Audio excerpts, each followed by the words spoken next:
In the last years, the last trend for the production of Chianti is a mix of Sangiovese always.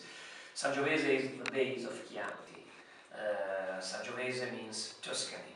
Chianti, the rule for the production of Chianti says at least 85% Sangiovese grape, a typical red, traditional Tuscan grape. Brunello di Montalcino, another very famous, very expensive Tuscan wine, is Sangiovese, 100% Sangiovese in Brunello di Montalcino. Vino Nobile di Montepulciano, 80% at least Sangiovese. So Sangiovese in Tuscany is like Tour Eiffel in France, the sign of Tuscany, the king of Tuscany. So 85% is Sangiovese. The last 15% is always a choice of every producer. The last, like I was telling to you, today the last trend is a mix of Sangiovese and international grape. Merlot and Cabernet Sauvignon, sometimes together, sometimes separately.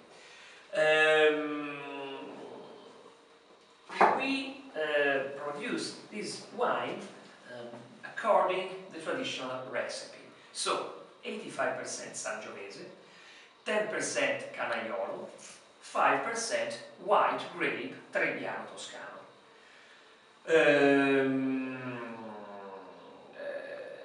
The difference is that today the modern trend mix the international grape with Sangiovese because probably for a big winery with the world as market is better, because everybody, everywhere in the world, drinks and knows Merlot or Cabernet.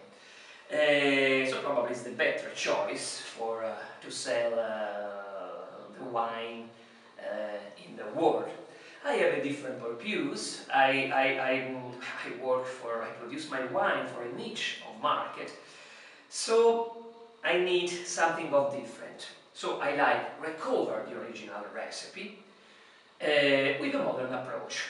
Modern approach means at first a selection of grape, 1.5 kg per plant, and modern approach means a different winemaking.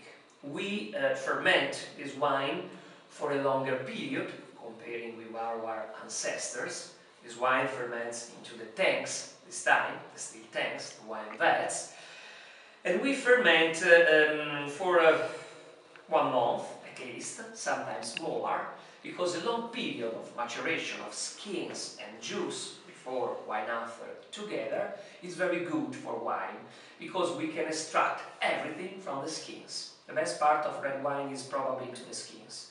The color is into the skins, the flavor is into the skins, the tannin, the body, the structure of wine are into the skins. So we prefer a longer period of maturation comparing with the past.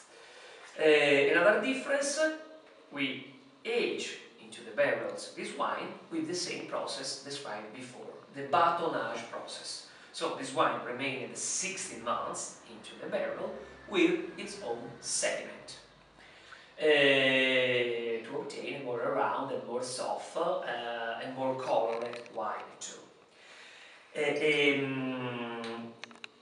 After the first period of aging into the barrels, this time we have a second period of aging into the bottles. Not necessary for white wine, because white wine is fermented without skins, so no tannin. The tannin is present into the skin. Red wine is fermented with its own skins, and so it's better a second period of aging to obtain a more rounded wine into the bottles, 8–10 months at least. After this period, the wine is ready to drink, but it has also a good possibility of aging, 8–10 years in front of it. Now we try to... this is probably, I produce 2 different red wines, the most ready, actually. If you ask me the best to drink now, I can suggest this one, the first one. The second one we'll taste after. I suggest always, if it's possible, wait, because in 8–10 years, 15, even 20, it will be better. in 10 years probably, 15 good, and until 20 years of aging. And we liked the combination with crostone because probably it's the typical Italian style, tomatoes, basil, toasted bread, mozzarella, and red wine. Prego.